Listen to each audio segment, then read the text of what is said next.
Hey guys, Benjo here and kumusta? Kumusta kayo? Medyo matagal-tagal din tayong di nakagawa ng video.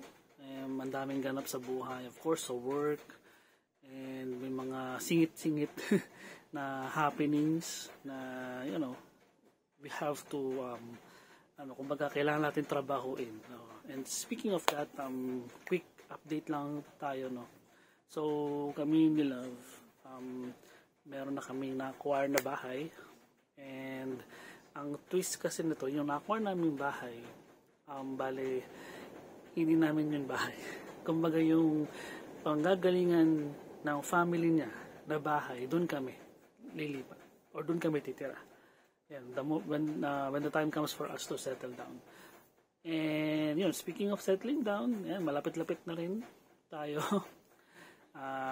mag-settle down talaga. Sumachempo lang talaga tayo ngayon. And alam na naman, maraming ganap pa rin. Medyo busy rin sa work. And siya din, busy rin sa pag-aasikaso ng kanyang mga requirements para makapunta sa Korea for her doctorate degree. Ayun. So, ano pa bang pwede natin update? Yun, kakatapos lang ng TOEICon, no? Last week. And share ko lang yung mga, actually hindi sila holes, but kumbaga ito yung mga nagawa or nakuha natin or nagawa natin. So bali ito yung expansion pack or para ba to, parang part 2 nung card game ni Sir Tomas Regala, no, The Epic Gaming Regimen. Ayan, TEGR, Combatron, the card game, Rise of Megadeth. Of course, gawa yan ni Sir Berlin Manalaysay, and we took the opportunity to have this one signed by the man himself. Actually, hindi lang yung cover yung pinasign natin. So, meron pa tayong ibang mga pinasign. Sa loob kasi, may mga artworks, and pinasign din natin, no? So, pakita ko yung isa. Yan, so this is sa Combatron, no? Kasi yung permanent Sir Berlin. So this is Combatron Unleashing. Kung makapansin nyo, may Phoenix na lumabas. So meron pa, may dalawa pa tayo papakita.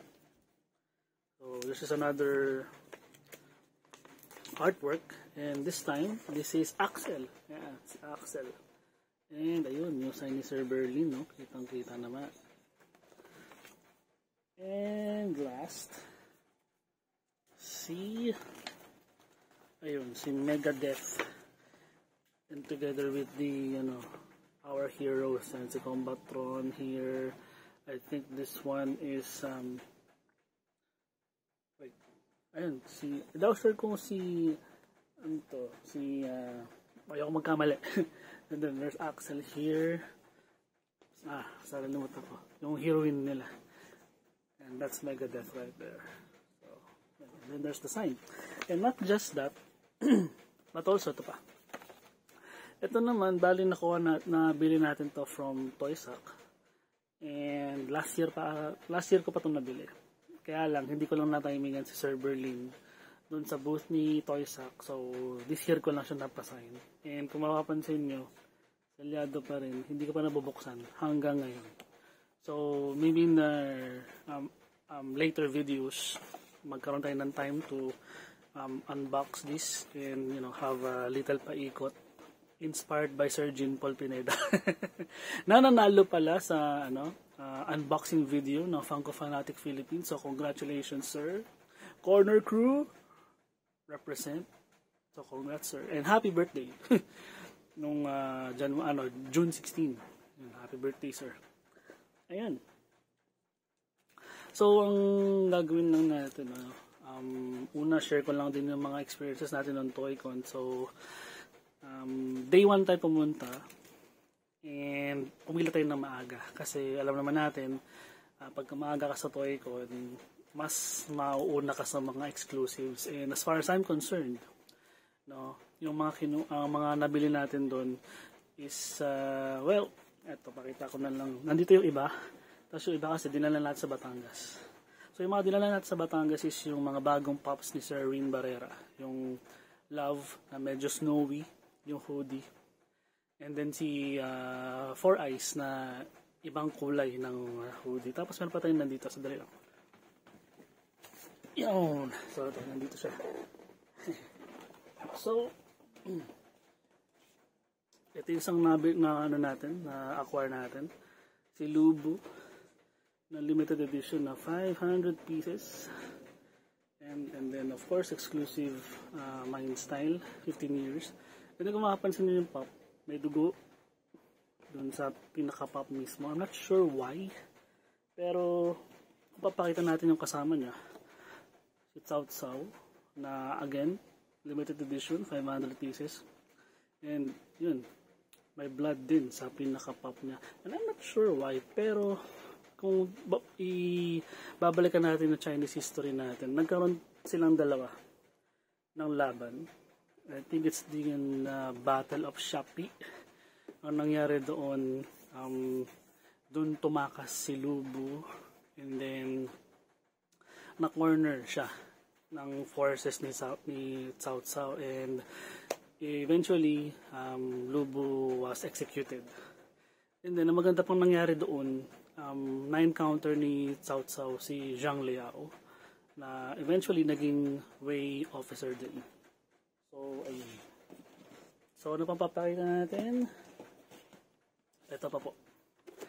Ito po, yung Killua Zoldyck na nakuha natin from Co, the collectible store, dun sa kanilang mystery pack, para makuha yung kanilang FFP enamel pin na sardinas. And then ito rin syempre, papakita rin natin to si Freddy Funko na FFP exclusive, Toy Co exclusive din, na limited to 3,000 pieces. Yan. Actually, nakuha natin to nung FFP Toy Con preview event nung June 8. So, ayun. So, ang gagawin talaga natin ngayon guys is, ito, gusto kong i-unpack itong mga nabili nating top class Pure Football 2024 Panini cards.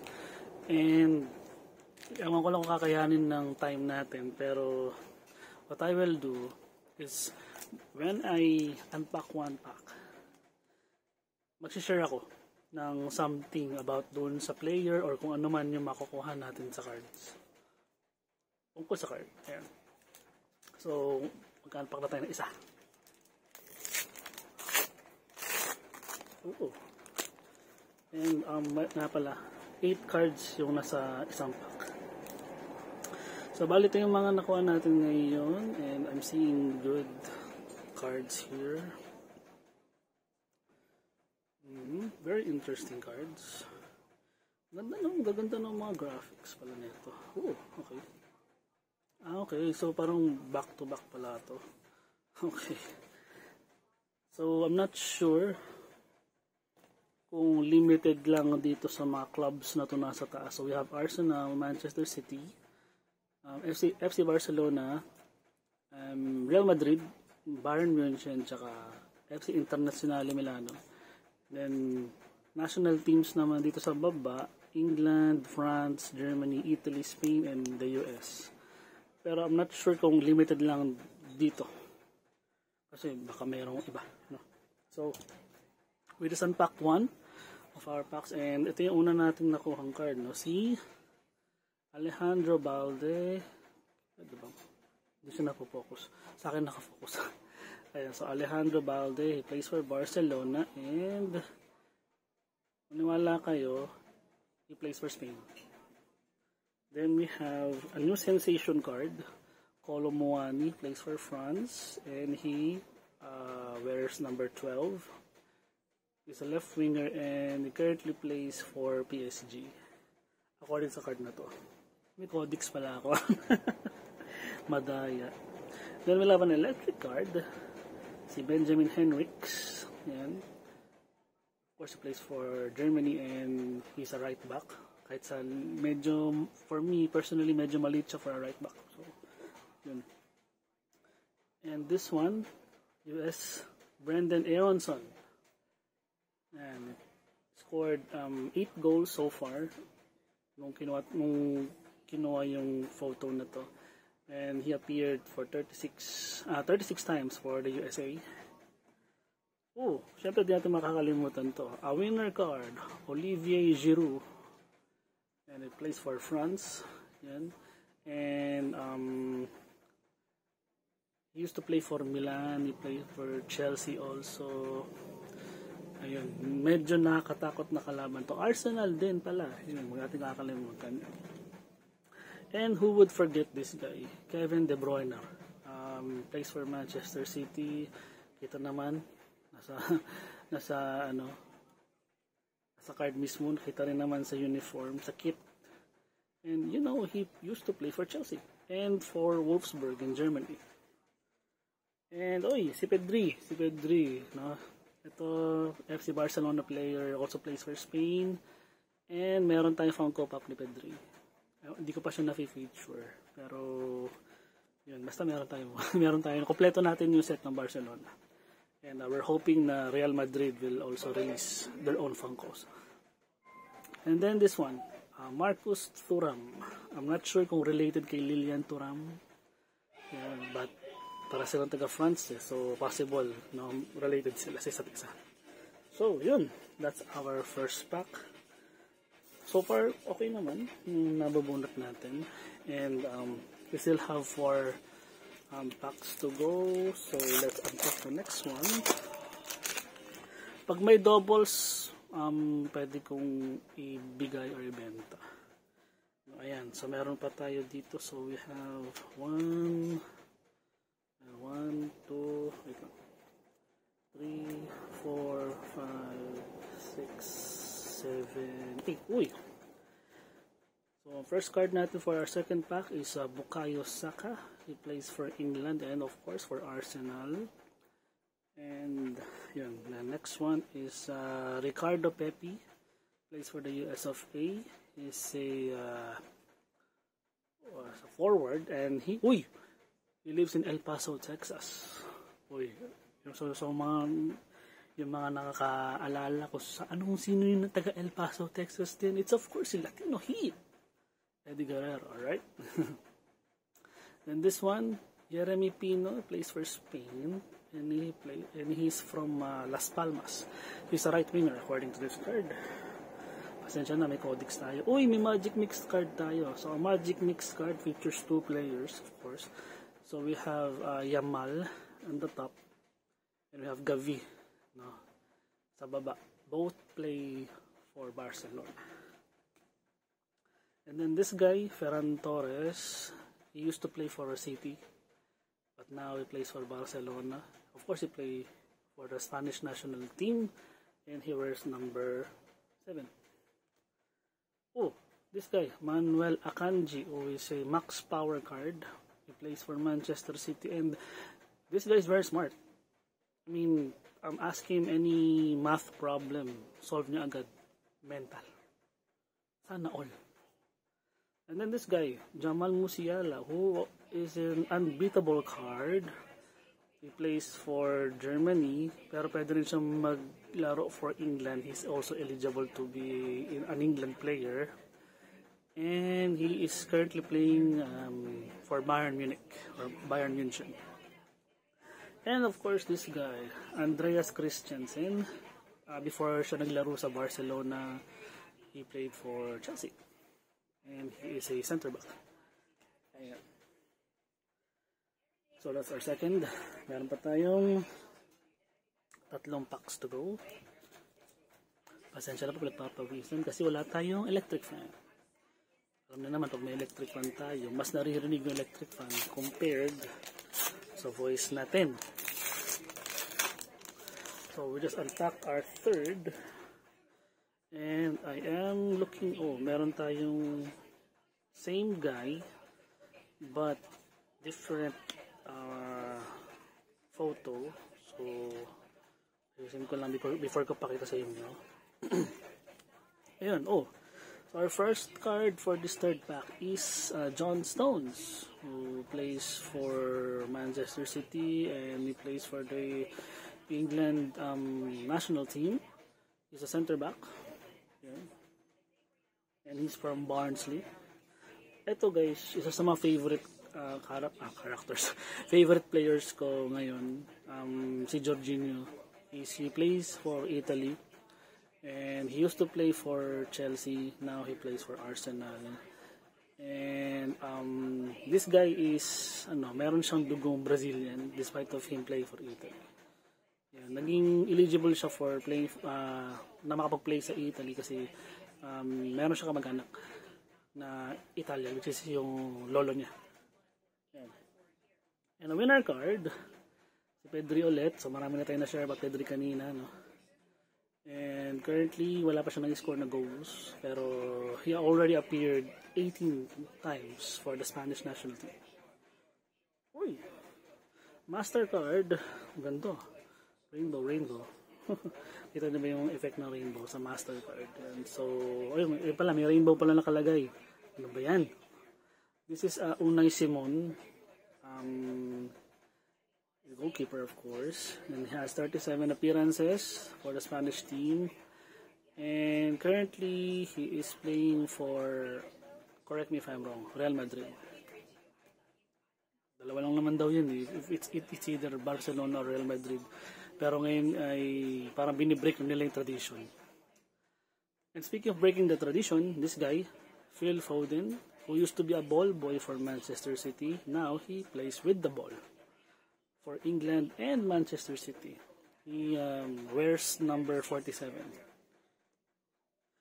And then this guy, next one, Hakan Calhanoglu. He plays for Inter or FC Internazionale Milano. And then he was born in Germany, but he is playing for Turkey. Yan. And then this guy, one of the prodigies ng England football team, no, si Eddie Nketiah. And he just had one appearance so far, pero we're hoping na magkaroon pa siya ng exposure, no, sa England team. And of course, we already met this guy kanina, si Brendan Aronson. He's from Medford in the US, born in the year 2000, and he is an attacking midfielder. By the way guys, I used to play football din. I'm more of a center midfielder, defensive midfielder din minsan. Mas ginagawa ding right back kapag ka medyo alanganin sa depensa. Ayun, so medyo konting trivia lang from me. So we're down to our last two packs. So this is second to the last pack. And so far, parang limited nga talaga doon sa mga clubs tsaka sa mga countries na naka-feature doon sa cover ng mga packs natin. And we have another Mastercard. Pero reveal muna natin kung sino yung mga nakuha natin. So first one, this is Jan Sommer, who plays goalkeeper for Inter Milan and for the Swiss national team. No? So marami tayong European nations ngayon. Just in time for the Euros and Forza Italia. Kung di makalusot ang Italy, di Viva España. Ayan. Pero ito din si Vinicius Jr. isang team prodigy. Unbeatable card. And he plays for Real Madrid. And he's wearing number 7. Very, very strong number 7. Kasi may mga Ronaldo, Suarez used to wear number 7 also. Saglit lang. Of course, Ronaldo, Figo. Yan. Ano ba? Marami. And next one, Antonio Rudiger, very solid defender for the German team. Plays for Madrid also. And then, an electric card. Yan, si Jamal Musiala ulit. So, na-encounter na natin siya kanina. He lives in Stuttgart. And, ang bilis niya is distance covered pala to. No, 8 kilometers. 8.5 kilometers per match, average. So, imagine yung nakakover niyang area. Diba? And, ito nga sabi nating Mastercard. Hey Jude, And si Jude Bellingham. So, this guy is a prodigy din ng England, no? So, marami nagsasabi na siya na daw ang talisman para makabalik na sa England ang glory ng football. Tingnan natin, di ba? Ano natin? Kasi last time, or yung huling laban ng England ngayon against Serbia, they actually won 1-0. So, tingnan natin kung magagawa na talaga. Verse number 5, and meron din siyang kapatid na naglalaro, I'm not sure kung saan league, pero sa England naglalaro yung kapatid niya. And another Jude Bellingham card. He plays for Real Madrid, pero before siya naglaro sa Madrid, he used to play for Borussia Dortmund. Yeah, Borussia Dortmund is a club na manage ni Jurgen Klopp, the former manager of Liverpool. Medyo disappointing nga itong cards kasi walang Liverpool players. So anyway, so we have Eduardo Camavinga. He plays for Real Madrid, and yeah, obviously plays for France, and he's a central midfielder just like me. And of course, who would forget this guy, Erling Haaland. He plays for Manchester City and for Norway. Pero he's also eligible to play for England kasi he was born in England, and he was born in Leeds.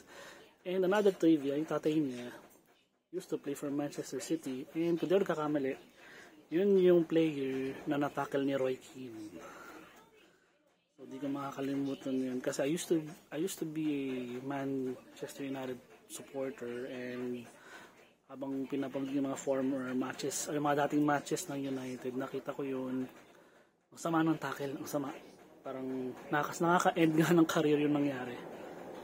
Yan. So one more pack to open. Let's see kung anong meron dito sa loob. And meron natin nakikita ng familiar face. Tingnan natin kung alin dito. Yan. Sige. Siguro na natin to. So, one of Italy's talisman for this Euro 2024, Ciro Immobile.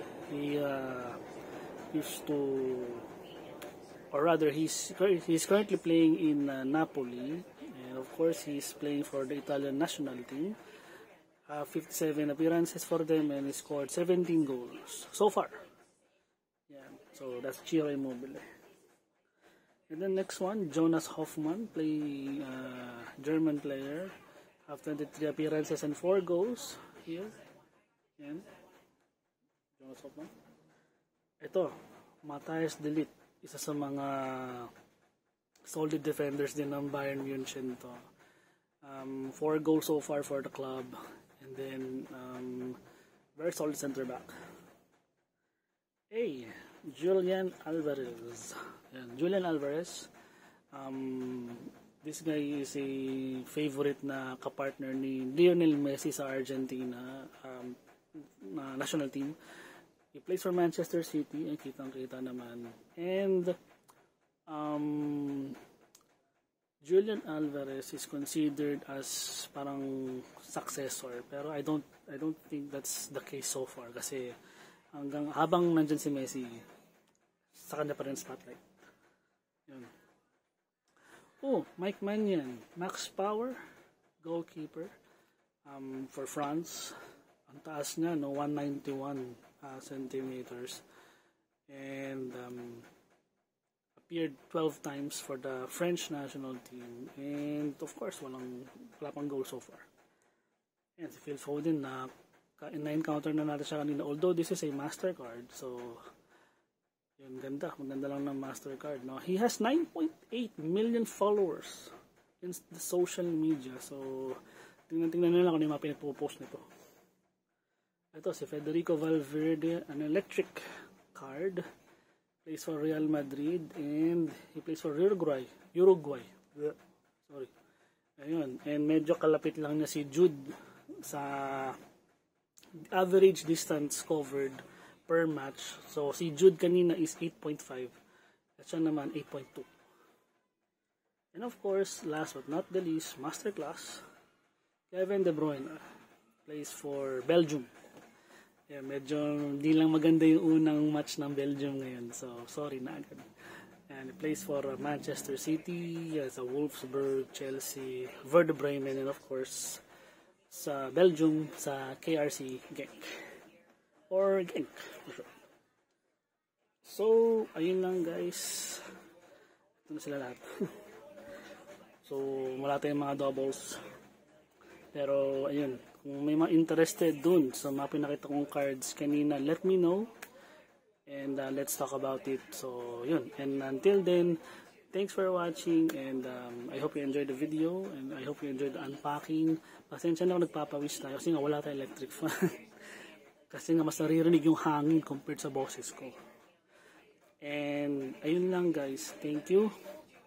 And I pray nothing but the best for you guys. Ingat kayo palagi. Maulan, magpayong, magpalakas ng resistensya, and enjoy life. Thank you so much. See you next time.